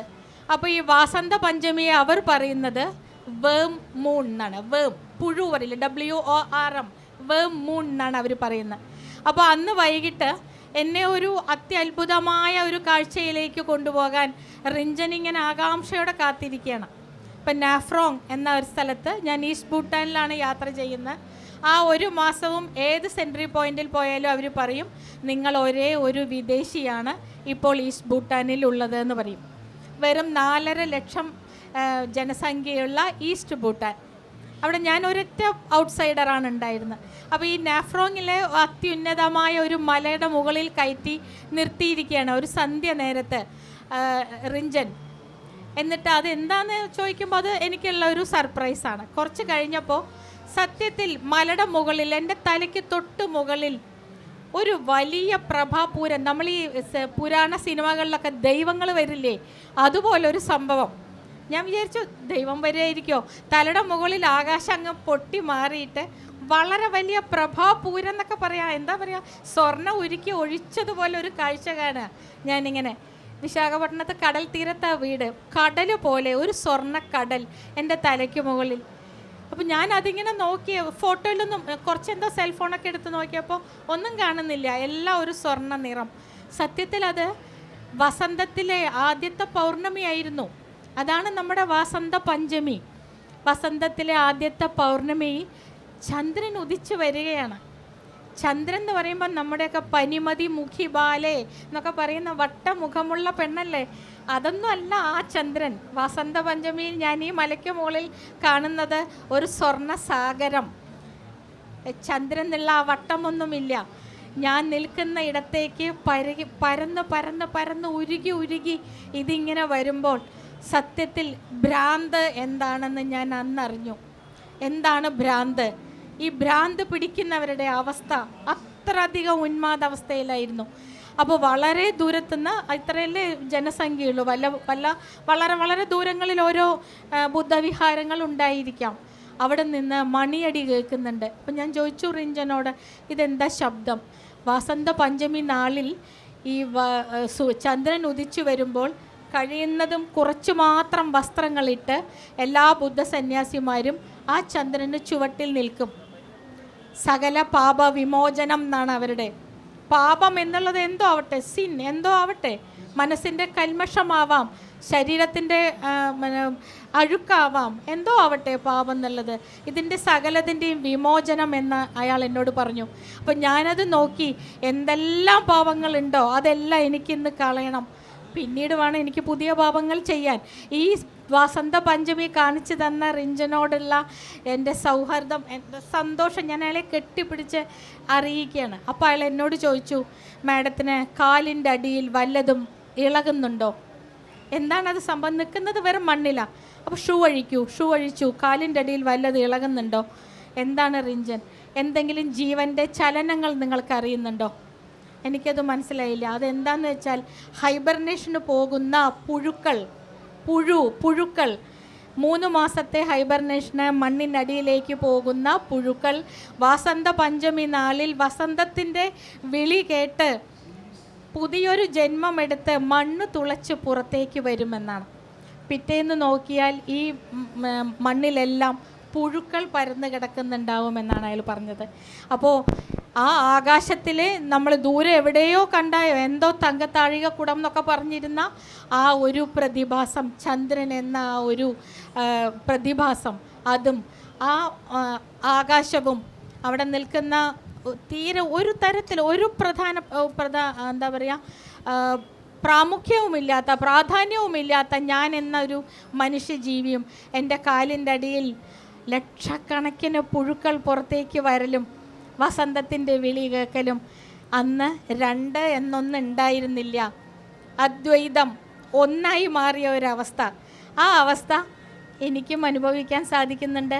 സാർ അനുഭവിക്കുന്നത് വേറൊരു തരത്തിൽ ആണെങ്കിൽ ഞാൻ അനുഭവിച്ചത് വേറൊരു തരത്തിൽ. നമ്മൾ ഓരോരുത്തരും തീർച്ചയായിട്ടും ആ നില അനുഭവിക്കുന്നുണ്ടെന്ന് തന്നെയാണ് എൻ്റെ വിശ്വാസം. Thank you so much. അത് തന്നെയാണ് ഞാൻ ഉദ്ദേശിച്ചത്. കാരണം മതങ്ങൾക്കും കൃത്യമായ ചിട്ടപ്പടിയുള്ള ആചാരങ്ങൾക്കും വിശ്വാസങ്ങൾക്കും ഒക്കെ അപ്പുറത്ത് യാത്ര നമ്മെ പ്രകൃതിയുമായി ഒന്നാക്കുന്ന ഒരു അദ്വൈതം എന്ന് പറഞ്ഞ ആ ഒരു കൃത്യമായ ഒരു പദമാണ് നന്ദിനി മാം ഉപയോഗിച്ചത്. പ്രകൃതി തന്നെ ഒരു എതിറിയൽ എക്സ്പീരിയൻസ് എന്നൊക്കെ പറയുന്ന, നമ്മൾ പ്രകൃതിയുമായി ഒന്നാവുന്ന ഒരു അവസ്ഥയിലേക്ക്, അതിൽ നമുക്ക് യാത്രകൾ നന്നായി ചെയ്തുകൊണ്ടേയിരുന്നാൽ മാത്രം മതിയാകും. അല്ലാതെ മതം അല്ലെങ്കിൽ എതീസ്റ്റ്, നാസ്തികൻ അങ്ങനെയുള്ള കാര്യങ്ങളെക്കുറിച്ചല്ല ഞാൻ മെൻഷൻ ചെയ്തത്. കൃത്യമായി വിശ്വാസങ്ങൾക്ക് അപ്പുറത്തുള്ള ഒരു അനുഭൂതി, അതാണ് യാത്ര തരുന്നത്. നമുക്ക് ശ്രീ സന്തോഷ് ജോർജിനോടൊരു കാര്യം ചോദിക്കാം. വിദേശത്ത് ധാരാളം യാത്ര ചെയ്തിട്ടുണ്ട്. ഇപ്പോൾ ഈ 2 നമ്മുടെ സ്പീക്കേഴ്സിൻ്റെയും മെയിൻ മിലിയു എന്ന് പറയുന്നത് ഇന്ത്യ തന്നെയാണെങ്കിൽ അദ്ദേഹം വിദേശത്ത് ഒരുപാട് യാത്ര ചെയ്തിട്ടുള്ള മനുഷ്യനാണ്. ചരിത്രത്തെയും ഭൂമിശാസ്ത്രത്തെയും ഒക്കെ എങ്ങനെ സംരക്ഷിക്കുന്നു നമ്മുടെ രാജ്യവുമായുള്ള വ്യത്യാസങ്ങൾ? അത് നമുക്ക് പകർത്താവുന്ന വ്യത്യാസങ്ങളായിരിക്കും തീർച്ചയായും. അപ്പോൾ അതിനെക്കുറിച്ച് ഒന്ന് ബ്രീഫായിട്ട് പറഞ്ഞാൽ യൂറോപ്പിലും അമേരിക്കയിലും ചരിത്രത്തെ അവർ എങ്ങനെ നോക്കിക്കാണുന്നു, യാത്രക്കാർക്കായി സംരക്ഷിക്കുന്നു? ചരിത്രത്തെ തീർച്ചയായിട്ടും വളരെ വ്യത്യസ്തമായ രീതിയിൽ അതിൻ്റെ തനിമ നിലനിർത്തിക്കൊണ്ട് സംരക്ഷിക്കുന്നു എന്നുള്ളതാണ് പ്രത്യേകിച്ച് വിദേശ രാജ്യങ്ങളിൽ, വെസ്റ്റേൺ രാജ്യങ്ങളിൽ നമുക്ക് കണ്ടെത്താൻ കഴിഞ്ഞിട്ടുള്ള ഒരു വ്യത്യാസം. ഞാൻ ഈ കഴിഞ്ഞ മാസം ഒരു യാത്ര ചെയ്തൊരു ഉദാഹരണം പറഞ്ഞുകൊണ്ട് അത് അവസാനിപ്പിക്കാം. ഞാൻ മെംഫിസ് അല്ലെങ്കിൽ നാഷ്വിൽ ഈ രണ്ട് സിറ്റികളിലാണ് പോയത്. അമേരിക്കയിലെ ടെന്നസിയിലുള്ള 2 സിറ്റികളാണ്. ഈ സിറ്റികളുടെ പ്രത്യേകത മ്യൂസിക് കൾച്ചറിൻ്റെ സ്ഥലമാണ്. അവിടെ അമേരിക്കൻ കൺട്രി മ്യൂസിക്, ബ്ലൂസ്, പിന്നെ റോക്ക് ആൻഡ് റോൾ, ഇതൊക്കെ ഏറ്റവും കൂടുതൽ ജനിച്ചതും അത് പുരോഗമിച്ചതും ഈ 2 നഗരങ്ങളിലാണ്. അത് മാത്രമല്ല എൽവിസ് പ്രെസ്ലിയെ പോലുള്ള വലിയ വലിയ സിംഗേഴ്സ്, സൺ സ്റ്റുഡിയോസ് പോലുള്ള വലിയ വലിയ സ്റ്റുഡിയോസ്, റെക്കോർഡ് ലേബൽസ് ഒക്കെ ഈ നഗരങ്ങളിലാണ് ഉണ്ടായിരുന്നത്. അപ്പോൾ അവിടെ എൽവിസ് പ്രെസ്ലിയുടെ ഒരു മ്യൂസിയമുണ്ട്. ആ മ്യൂസിയത്തിൽ ശരിക്കും $250 മറ്റോ കൊടുക്കണം അതിനകത്ത് നമുക്ക് എൻട്രി കിട്ടണമെങ്കിൽ. പക്ഷേ അതിനകത്ത് അദ്ദേഹത്തിൻ്റെ വിമാനങ്ങൾ, അദ്ദേഹത്തിൻ്റെ കാറുകൾ, അദ്ദേഹം ഉപയോഗിച്ച വസ്ത്രങ്ങൾ, അദ്ദേഹം പാടിയ എല്ലാ പാട്ടുകളും, ഇത് കൂടാതെ എക്സ്പീരിയൻസ് സെൻറ്റർ എന്ന് പറഞ്ഞാൽ നമ്മൾ ഇതിനകത്തൂടെ കയറി ആ മൊത്തം കണ്ട് അങ്ങേ വശം വഴി ഇറങ്ങി വരുമ്പോൾ എൽവിസ് പ്രെസ്ലി ആരാണെന്ന് നമുക്ക് മനസ്സിലായിരിക്കും. അത്ര നല്ല പ്രസൻറ്റേഷൻ. നമ്മുടെ നാട്ടിലും ഇത്തരം മ്യൂസിയങ്ങളുണ്ടെങ്കിൽ പോലും ഈ പ്രസൻറ്റേഷനിൽ നമുക്ക് ഈ ഒരു ഫീൽ തരിക, അല്ലെങ്കിൽ നമ്മൾ എൽവിസ് പ്രെസ്ലിയോടൊപ്പം ഒരു ദിവസം ചിലവഴിച്ച ഒരു ഫീലിൽ നമുക്ക് ഇറങ്ങിപ്പോരുക എന്നുള്ളതാണ്. അതിനെല്ലാം അദ്ദേഹത്തിൻ്റെ ആ വീടെല്ലാം തുറന്ന് അതിനകത്തോടെ എല്ലാം കയറി, അദ്ദേഹത്തിൻ്റെ ശവകുടീരം, ഇങ്ങനെ അവിടെ കയറി ഒരു ദിവസം അല്ല ഒരു ദിവസം വേണ്ടി വരും. ഒരു ദിവസം ചിലവഴിച്ച് പുറത്തിറങ്ങി കഴിഞ്ഞാൽ എൽവിസ് പ്രെസ്ലി നമ്മുടെ മനസ്സിൽ നിന്ന് ഒരിക്കലും മാഞ്ഞു പോകില്ല. അതുപോലെ തന്നെയാണ് മാർട്ടിൻ ലൂതർ കിങ് ജൂനിയറിൻ്റെ മ്യൂസിയമുണ്ട്. ഈ 2 മ്യൂസിയം ഞാൻ കയറിയിരുന്നു, അത് വിശദീകരിക്കുന്നില്ല. അതിൻ്റെ വ്യത്യാസം ഇത്രയേ ഉള്ളൂ. അവർ അതിൻ്റെ തനിമയോടുകൂടി തന്നെ, അതിൻ്റെ എല്ലാ ഭംഗിയോടും കൂടി തന്നെ സംരക്ഷിക്കുകയും അതിനൊപ്പം തന്നെ അവിടെയുള്ള കാര്യങ്ങൾ ഒരൊറ്റ യാത്രയിൽ ഒരു മനുഷ്യൻ്റെ ജീവിതം മുഴുവൻ ഓർത്തിരിക്കത്തക്ക രീതിയിൽ അത് സംരക്ഷിച്ച് വെക്കുകയും ചെയ്യും എന്നുള്ളതാണ് ഒരു വലിയ വ്യത്യാസമാണ്. നമുക്ക് ഇതുപോലത്തെ മ്യൂസിയങ്ങളുണ്ട്, ധാരാളം കേരളത്തിലുണ്ട്. ഡൽഹിയിലൊക്കെ തീൻമൂർത്തി ഭവൻ, ഇന്ദിരാഗാന്ധി, അങ്ങനെ ധാരാളം മ്യൂസിയം. പക്ഷേ അവയ്ക്കൊന്നും ഈ ഒരു പൂർണ്ണത ഉള്ളതായിട്ട് എനിക്ക് തോന്നിയിട്ടില്ല. അതാണ് ഒരു വലിയ വ്യത്യാസം കണ്ടിരിക്കുന്നത്. അതിനോട് ചേർത്ത് ഞാനൊരു കാര്യം ചോദിക്കാനായിട്ട് ആഗ്രഹിക്കുകയാണ്. ഇങ്ങനെ ഈ മ്യൂസിയങ്ങൾ കൃത്യമായി സംരക്ഷിക്കപ്പെടുന്നു, നമുക്ക് ഒരു ദൃശ്യവിസ്മയം നൽകുന്ന, നമ്മുടെ മനസ്സിൽ ആഴത്തിൽ പതിയുന്ന രീതിയിൽ അത് സംരക്ഷിക്കപ്പെട്ടിരിക്കുന്നു എന്ന് പറയുമ്പോൾ അത് സാമ്പത്തികം പ്രൈവറ്റ് സെക്ടറിൽ നിൽക്കുന്നത് കൊണ്ടാണ് അവർക്ക് സാധിക്കുന്നത് എന്നതുകൂടി അവിടെ ഒരു കാര്യമാണ്. കാരണം നമ്മൾ ഈ അമേരിക്കയിലൊക്കെ സ്മിത്സോണിയൻ മ്യൂസിയങ്ങൾ ഞാൻ ധാരാളം സന്ദർശിച്ചപ്പോൾ സ്മിത്സോണിയൻ മ്യൂസിയങ്ങളൊക്കെ നമുക്ക് സൗജന്യമായിട്ട് എല്ലാം കാണുന്ന ഒരു കാര്യമാണ്. പക്ഷേ പ്രൈവറ്റ് ആയിട്ടുള്ള മ്യൂസിയങ്ങൾ ഇത്രയും വിഷ്വലായിട്ടൊക്കെ അത് ചെയ്യുന്നുണ്ട്, അതിന് പൈസയുണ്ട്. ശരിക്കും ആദ്യം ഞാൻ നേരത്തെ പറയാൻ വിട്ടുപോയ ഒരു പോയിൻ്റാണ്. കാരണം ഈ മ്യൂസിയങ്ങളൊക്കെ തന്നെ സ്വകാര്യ ട്രസ്റ്റുകളോ, ഇൻക്ലൂഡിങ് നമ്മൾ ഈ പറഞ്ഞ തോമസ് ജെഫേഴ്സൺ, ജോർജ് വാഷിങ്ടൺ, ഇവരുടെ വീടുകളും ഒക്കെ തന്നെ സംരക്ഷിച്ചിരിക്കുന്നത് ഈ സ്മിത്സോണിയൻ പോലത്തെ സംഘടനകളുണ്ട്. പിന്നെ ഫോർഡ് ഫൗണ്ടേഷൻ, ഇങ്ങനത്തെ കുറേ ഡൊണേഷൻസ് ഉണ്ട്. അത് അങ്ങനെയൊക്കെ ഉണ്ടെങ്കിൽ തന്നെയും ഇത് സ്വകാര്യമായിട്ടാണ് ഇത് സംരക്ഷിക്കുന്നത്, സ്വകാര്യ വ്യക്തികളാണ് ഇത് സംരക്ഷിക്കുന്നത്. അതൊരു വരുമാന മാർഗം കൂടിയാണ് അവർക്ക്. ധാരാളം ടൂറിസ്റ്റുകൾ വരുന്നത് മാത്രമല്ല, ഇത്രയും പൈസ വാങ്ങി അതിനൊക്കെ ആളുകളെ കയറ്റാം. ഇതിനൊക്കെ ഉപരി നമ്മൾ ഈ പ്രസിഡന്റുമാരുടെയോ അല്ലെങ്കിൽ വലിയ നേതാക്കളുടെയോ സംരക്ഷിതമായിട്ടുള്ള ഈ മ്യൂസിയങ്ങളിൽ കയറിക്കഴിഞ്ഞ് പുറത്തേക്ക് ഇറങ്ങുമ്പോൾ ഒരു സോവനീർ ഷോപ്പ് കാണും. അവിടെ ഇറങ്ങാൻ നമുക്ക് പുറത്തേക്ക് പോകാൻ പറ്റില്ല. ഒരു $5 $10 ഓരോരുത്തരും അവിടെ സ്പെൻഡ് ചെയ്തിട്ടാണ് പുറത്തേക്ക് ഇറങ്ങുന്നത്. അങ്ങനെ ഇതൊരു കച്ചവടവൽക്കരിച്ച ഒരു രീതിയാണ്. എങ്കിലും ആ കൂട്ടത്തിൽ തന്നെ നമ്മുടെ സംസ്കാരവും നമ്മളുടെ ആ പഴമയും അതിൻ്റെ അതേ തനിമയിൽ തന്നെ സംരക്ഷിക്കപ്പെടുന്നുണ്ട്. ആ പണം അവർ അതിനുവേണ്ടി കൂടി വിനിയോഗിക്കുന്നുണ്ട് എന്നുള്ളതാണ് ഒരു സത്യം. അതെ, തീർച്ചയായും അത് വളരെ നല്ലൊരു ആശയമാണ്. കാരണം നമുക്ക് യാത്രകളുടെ ഒരു ഭാഗം കൂടിയാണ് നമ്മുടെ ചരിത്ര സ്മാരകങ്ങളുടെയും സാംസ്കാരിക മുദ്രകളുടെയും ഒക്കെ സംരക്ഷണം. അതിലേക്ക് പ്രൈവറ്റ് സെക്ടർ കടന്നു വരുന്നത് തെറ്റൊന്നുമില്ല. കാരണം നമ്മുടെ ഗവൺമെൻറ് സെക്ടറിൽ ഉള്ള കുറേ പ്രശ്നങ്ങൾ അത് വേറൊരു മേഖലയാണ്. നമ്മുടെ സോഷ്യോ പൊളിറ്റിക്കലായിട്ടുള്ള ഒരുപാട് കാര്യങ്ങൾ, ഇൻക്ലൂഡിങ് നമ്മുടെ പോപ്പുലേഷൻ ഡെൻസിറ്റിയൊക്കെ ഉൾപ്പെടെ കുറേ കാര്യങ്ങളെക്കുറിച്ച് നമ്മൾ പറയേണ്ടി വരും. സുതാര്യത, ഒരുപാട് കാര്യങ്ങളൊക്കെ നമ്മളതിലേക്ക് പോകുന്നില്ല, നമ്മുടെ സമയം വളരെ പരിമിതമാണ്. അപ്പോൾ അതുകൊണ്ട് തന്നെ ഈ ഒരു സ്വകാര്യ വ്യക്തികളുടെ സഹകരണത്തോടു കൂടി കുറേ കൂടി നല്ല രീതിയിൽ ഈ സ്മാരകങ്ങളെ സംരക്ഷിക്കേണ്ടത് വളരെ ആവശ്യമാണെന്ന് തന്നെ ഞാൻ വിചാരിക്കുന്നു. നമുക്ക് തൽക്കാലം നമ്മുടെ സമയം 7:20 എന്നുള്ള സമയമാണ്, 25 നമ്മൾ കഴിയുകയാണ്. അപ്പോൾ നമ്മൾക്ക് ചോദ്യോത്തരങ്ങളിലേക്ക് കടക്കാം, ക്വസ്റ്റ്യൻ ആൻസർ സെഷനിലേക്ക് നമുക്ക് കടക്കാം. നമ്മുടെ കേൾവിക്കാർക്ക് ഇതിൽ പങ്കെടുത്തുകൊണ്ട് ചോദ്യങ്ങൾ ചോദിക്കാവുന്നതാണ്. യാത്രകൾ ഉള്ളറിഞ്ഞ് എന്ന നമ്മുടെ ഈ സെഷൻ്റെ ക്വസ്റ്റ്യൻ ആൻസർ സെഷനിലേക്ക് നമ്മൾ പ്രവേശിക്കുകയാണ്. അതോടൊപ്പം തന്നെ ഒരു ചോദ്യം കൂടി എനിക്ക് ചോദിക്കാൻ ആഗ്രഹമുണ്ടായിരുന്നത്, ആരെങ്കിലും ചോദിക്കുകയാണെങ്കിൽ അങ്ങനെയാകാം. ഇനി ഇത്രയും യാത്രകളൊക്കെ നടത്തി പുസ്തകങ്ങൾ എഴുതി 7 പുസ്തകങ്ങളോളം എഴുതിയിട്ടുണ്ട് ഇദ്ദേഹം. യാത്രാ വിവരണങ്ങൾ തന്നെ, ഹിമാലയത്തെക്കുറിച്ച് തന്നെ, മലമുകളിലെ പർവ്വതങ്ങളെക്കുറിച്ചാണ് അദ്ദേഹത്തിൻ്റെ പുസ്തകങ്ങൾ. ഒരെണ്ണമാണ് ഹിമാലയൻ സമതലങ്ങൾ. അപ്പോൾ ഇനിയത്തെ ഒരു യാത്രാ പദ്ധതി എന്താണ് എന്നത് 3 പേരോടും ചോദിക്കണമെന്ന് എനിക്ക് ആഗ്രഹമുണ്ടായിരുന്നു. അപ്പോൾ audience, it's the time of the audience. Please join us for question answer session. ആ ചോദ്യത്തിന് മറുപടി വേണോ? അങ്ങനെയാണെങ്കിൽ ഞാൻ ആഗ്രഹിക്കുന്ന, ഇനി അടുത്തതായി ചെയ്യാൻ ഉദ്ദേശിക്കുന്ന ഒരു വലിയ യാത്ര എന്ന് പറയുന്നത് അമേരിക്കയിൽ ഒരു പഴയ ഹൈവേ ആണ്, റൂട്ട് 66. നമ്മുടെ റൂട്ട് 66 ആണ് അവർ റൂട്ട് 66 എന്ന് പറയുന്നത്. അത് ഷിക്കാഗോയിൽ നിന്ന് സാൻ ഫ്രാൻസിസ്കോ അങ്ങേ തീരം വരെ പോകുന്ന ഒരു വലിയ ഹൈവേ ആണ്. വളരെ പുരാതനമായ പഴയ രീതിയിലുള്ള പെട്രോൾ പമ്പുകൾ, പഴയ രീതിയിലുള്ള മോട്ടലുകളൊക്കെ വളരെ അതിമനോഹരമായ ഒരു സ്ഥലമാണ്. അതിലൂടെ ഒരു യാത്ര നടത്തണമെന്ന് എനിക്ക് ആഗ്രഹമുണ്ട്. കാരണം 2026 ഈ ഹൈവേയുടെ 100ാം വാർഷികമാണ്. അപ്പോൾ അതാണ് എൻ്റെ അടുത്ത മനസ്സിലുള്ളൊരു വലിയ പ്രോജക്റ്റ്.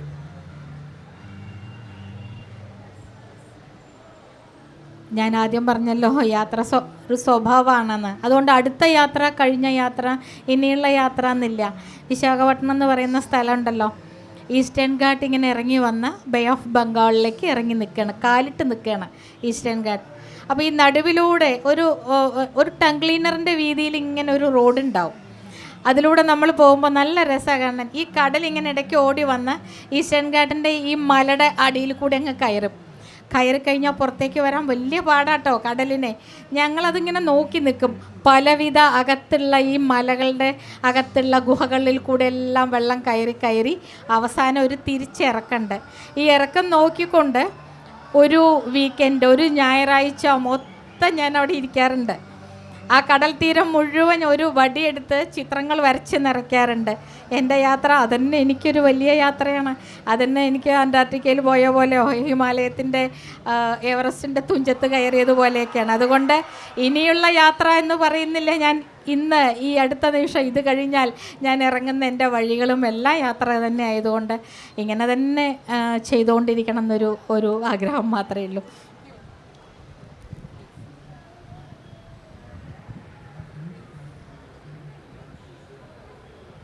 എൻ്റെ ambition, I don't know how far it will be successful. അത്യാഗ്രഹം എന്നൊക്കെ പറയാൻ വേണമെങ്കിൽ, പക്ഷേ കിഴക്കൻ ഹിമാലയത്തിൽ ജമ്മു ഗ്ലേഷ്യർ എന്ന് പറഞ്ഞൊരു ഏരിയ ഉണ്ട്. ജമ്മു ZMU.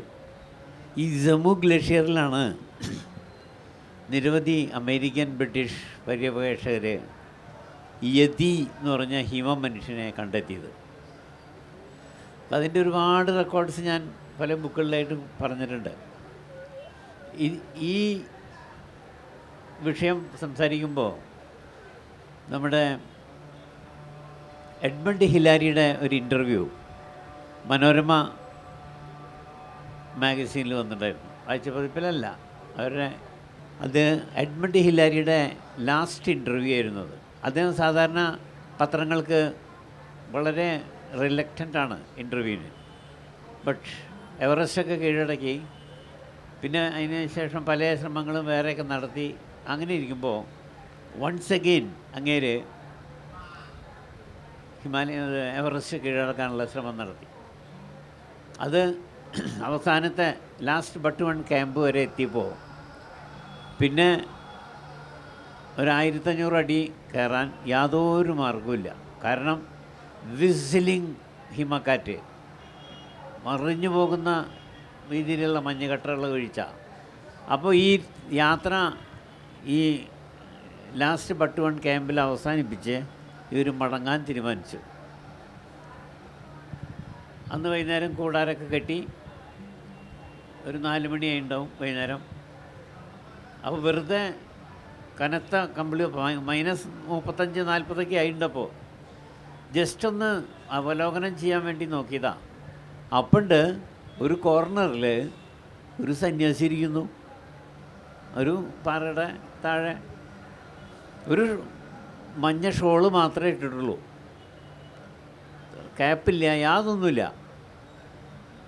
ഹിലാരി മറ്റേ ഹെഡ്മണ്ട് ഹിലാരി അന്തം വിട്ടുപോയി.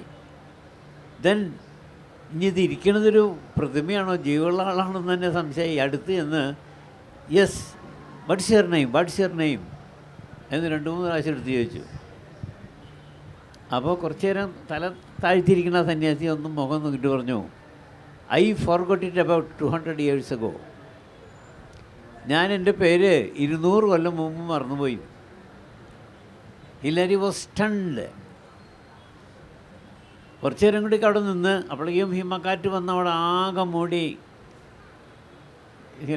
എഡ്മണ്ട് ക്യാമ്പിലേക്ക് മടങ്ങി. ഇത് മനോരമയുടെ ഏതാ മാഗസിൻ എന്നറിയില്ല, അതിലാണ് ഈ ഇൻ്റർവ്യൂ കൊടുത്തിരിക്കുന്നത്. എഡ്മണ്ട് ഹിലാരി അങ്ങനെ ഇൻ്റർവ്യൂ അധികമൊന്നും കൊടുത്തിട്ടില്ല. ഇതിന് ശേഷം 2 മാസം കഴിഞ്ഞപ്പോൾ അദ്ദേഹം മരിക്കാനുണ്ടായത്. അപ്പോൾ ഈ ജമ്മു ഗ്ലേഷ്യറിൽ പോകണം എന്നുള്ളൊരു വലിയൊരു ആഗ്രഹമുണ്ട്. അതിന് ഞാൻ ഉള്ളൊരു ചാൻസ് വന്നതായിരുന്നു. ബട്ട് അൺഫോർച്ചുനേറ്റ്ലി അന്ന് ഞാൻ തീരുമാനിച്ചിട്ടുണ്ട് ഈ സഹയാത്രികരായിട്ടുള്ള ട്രക്കിങ് എൻ്റെ ജീവിതത്തിൽ ഞാൻ ചെയ്യില്ല എന്ന് തീരുമാനിച്ചിട്ടുണ്ട്. കാരണം പോത്തുങ്ങളെ തെളിക്കുമ്പോൾ ഒരു നാടൻ ഭാഷയുണ്ട്, ഒന്ന് ഇങ്ങോട്ട് പോയി ഒന്ന് അങ്ങോട്ട് പോകും, അങ്ങനെ ഒരു സ്വഭാവമുണ്ട്. അതേമാതിരി ചിലർക്ക് അതിനൊന്നും താല്പര്യമില്ല, ചിലപ്പോൾ ബുദ്ധിമുട്ടെടുക്കാൻ തയ്യാറില്ല. അങ്ങനെയുള്ളൊരു ട്രെൻഡൊക്കെ വന്ന ആൾക്കാരുകളൊത്ത് യാത്ര ചെയ്യുന്നത് ശരിയില്ല. അന്ന് ചാൻസ് ഉണ്ടായിരുന്നു. ഞങ്ങൾ കാഞ്ചൻജംഗയിലേക്കുള്ള ലാസ്റ്റ് ബട്ട് 1 ക്യാമ്പിൽ താമസിക്കുമ്പോൾ ഒരു സെറ്റ് ഇംഗ്ലീഷുകാർ, ഒരു 10-5-8 പേരുണ്ട്. അവർ ഈ ജമ്മു ഗ്ലേഷ്യറിൻ്റെ അവിടേക്ക് പോയിട്ട് വരികയാണ്, മടക്കാണ്. അപ്പോൾ അവിടെ മിൽക്കി വേ, പാൽ തടാകം, മിൽക്കി ലേക്ക് എന്നൊരു തടാകമുണ്ട്. എപ്പോൾ എങ്ങനെ നോക്കിയാലും ഇത് വിസ്താരമായൊരു തടാകമാണത്. ശരിക്കും പാല് കലക്കി ഒഴിച്ച മാതിരിയേ തോന്നുള്ളൂ മിൽക്കി തടാകം. അപ്പോൾ അവിടെ നിന്ന് കണ്ടു. പിന്നെ അവിടുന്ന് മുകളിലേക്ക് നോക്കിയപ്പോൾ അതിൻ്റെയും കരയിൽ കൂടെ ഷോറിൽ കൂടെ മുകളിലേക്ക് കയറി അങ്ങനെ ഹൈറ്റിലേക്ക് പോകാനൊരു ട്രക്കിങ്ങാണത്. അപ്പോൾ അതിന് കൂടാരം വേണം, ഈ സംവിധാനം കൂട്ടി. അപ്പോൾ ഞാൻ എൻ്റെ കൂട്ടുകാരോട്, ഞങ്ങൾ 6 പേരുണ്ട്, കെഞ്ചി പറഞ്ഞു ഞാൻ, ഇംഗ്ലീഷുകാർ വഴികാട്ടികളായിട്ട് വരാമെന്ന് പറഞ്ഞു, ഞങ്ങൾക്ക് വേണ്ടി ഒരു ദിവസം സ്പെൻഡ് ചെയ്യാമെന്ന് പറഞ്ഞു. ഒരൊറ്റ ആളും സമ്മതിച്ചില്ല. ചിലർക്ക് ട്രെയിൻ ടിക്കറ്റ് ക്യാൻസലാവും, ചിലർക്ക് സ്കൂളിൽ മറ്റേ അവധി കഴിഞ്ഞു. Anyway that journey was aborted. അപ്പോൾ കെടുക്കുന്നൊരാഗ്രഹം എന്താണെന്ന് വെച്ചാൽ വേറെ ഒന്നുമില്ല. അപ്പോൾ എഡ്മണ്ട് ഹിലാരിക്കുണ്ടായ മാതിരിയുള്ള ഇതൊന്നും നമ്മളെപ്പോലെയുള്ളൊരു നിസ്സാരനുണ്ടാവില്ല, അതറിയാം. ബട്ട് അദ്ദേഹം എവറസ്റ്റിൻ്റെ മുകളിൽ വെച്ച് അങ്ങനെ ഒരു ആളെ കണ്ടിട്ട്, ഒരു സന്യാസിയെ കണ്ടിട്ട് പേര് ചോദിച്ചപ്പോൾ അത് ഞാൻ 200 കൊല്ലം മുമ്പ് മറന്നുപോയി എന്ന് പറയുമ്പോൾ ജസ്റ്റ് ഇമാജിൻ. അത്രയാണ് എനിക്കുള്ളത്. Thank you so much. വളരെ മാജിക്കലായിട്ടുള്ള, മിസ്റ്റിക്കലായിട്ടുള്ള കാര്യങ്ങൾ തേടിക്കൊണ്ടുള്ള, കാഴ്ചകൾ തേടിക്കൊണ്ടുള്ള അദ്ദേഹത്തിൻ്റെ യാത്രകൾ സഫലമാകട്ടെ എന്ന് ആശംസിക്കുന്നു. അതുപോലെ ഓരോ ദിവസവും ഓരോ യാത്രയും ഇവിടെ നിന്നിറങ്ങി നടക്കുന്നത് പോലും യാത്രയാണ്, ജീവിതം തന്നെ യാത്രയാണ് എന്ന വലിയ സന്ദേശം നമുക്ക് നൽകിയ നന്ദിനി മേനോനും പ്രത്യേകം നന്ദി. എല്ലാ യാത്രകളും നടക്കട്ടെ, സഫലമാകട്ടെ, യാത്രകൾ സുന്ദരമാകട്ടെ എന്ന് ശ്രീ സന്തോഷ് ജോർജിനും ആശംസിക്കുന്നു. നമുക്ക് ക്വസ്റ്റ്യൻ ആൻസർ സെഷൻ ഓഡിയൻസ് ആരും മുന്നോട്ട് വരാത്തത് കൊണ്ട്, നമുക്ക് അനുവദിച്ച സമയം കഴിഞ്ഞതുകൊണ്ട്, thank you so much for listening to us, being a part of this Hortus session on ഈ യാത്രകൾ ഉള്ളെറിഞ്ഞ്. മനോരമ ഹോർത്തൂസിന് എല്ലാവരുടെയും പേരിൽ നന്ദി, ഞങ്ങളുടെ ഈ പാനലിൻ്റെ പേരിൽ നന്ദി രേഖപ്പെടുത്തുകയാണ്. Thank you so much.